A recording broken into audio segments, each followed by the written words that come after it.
Yes. There we go. So You can hear awesome me? that, yeah, totally hear you. Can totally see the screen. So super excited, and I know that sounds fanboy and all that stuff, but I have to kind of tell you because I've been waiting to tell you this, but uh, you have helped me a lot, not through you, but through Andrew. Anatomy Tools, Andrew. Ah, There was one story that because Andrew has a lot of stories about you. yeah. I'm sure he does.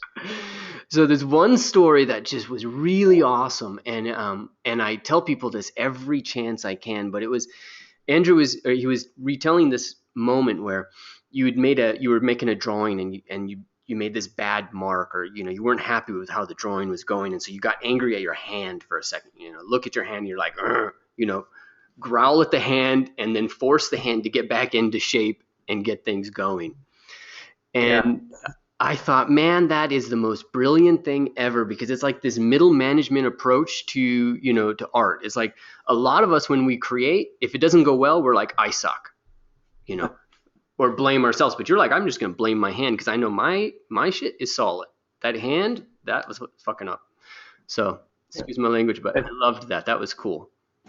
That's a funny story, actually. Yeah, Yeah. it's funny that he remembered that story. I said it in the moment. Actually, it was to do with the sculpture of the bat, Okay. that bat sculpture. And Nice. I wanted the line of the negative space of the opening of the mouth to really have a good flow. And it was really, I was having a hard time getting the flow that I knew that I drew to actually to happen in the sculpture. And I knew what that line should be, and I just in my mind I knew what it should be, so my hand should do it. And so I told Andrew, I go, you make your hand listen to your mind. You know what that thing is supposed to look like. You tell it what to do. It's your hand. The hand does not control you. You control your hand. I You love make it do what you want it to do. And that's what that was about. That's funny that he's that story. Yeah, yeah, no, he was excited when he was telling it. It's great though because it's not an identity issue. It's just I'm here to do work. Somebody's screwing up. Yeah. Well, I mean, your body has. It's just like working out. You have to work your body out, and you have to work because your mind is already trained. If you're kind of, if you're drawing every night and you're practicing, and you know things, and your hand isn't listening, you have to practice and work out and get in shape and draw every night until you get to the point where your body is behaving the way that you want it to be. I mean, it's just like sports, right? Yeah, Same. You just have to work out. I draw every night. I draw all the time because I want to stay in shape. You know, I don't want to get out of shape and be a fat blobby guy. As a draftsman, I'm saying, you know what I mean?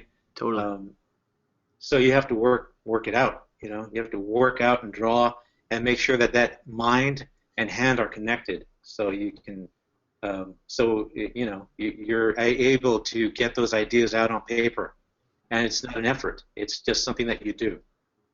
I mean, the minute you stop, who knows what, you can get really stagnant. I mean, just really stiff, just like an athlete. Same thing. Totally. Be no difference. Yeah. So. And that's great because and it's great I think for people to hear, but there's a subtext to it too, which is that if you're worried about whether you're an artist and you draw every now and then and it kind of doesn't turn out or sometimes it sucks, sometimes it's good, really, as you were saying, I mean, it's just work out, work out every night because that's how it Yeah. I happens. mean, Yeah, I mean, you're being lazy then, and you're not drawing. You can't say that you're really an artist if you're not doing it all the time. You know what I mean? All the time. I mean, I'm talking when you're out walking, when you're out hanging out with your wife or your, girl husband, whatever. You know what I mean? Your family. If you're not out there, if you're not thinking all the time, wrapping your mind and trying to get your mind trained on how to look at things the way that you want to look at things, and practicing a vocabulary, a visual vocabulary, and then practicing that physically at night when you're by yourself.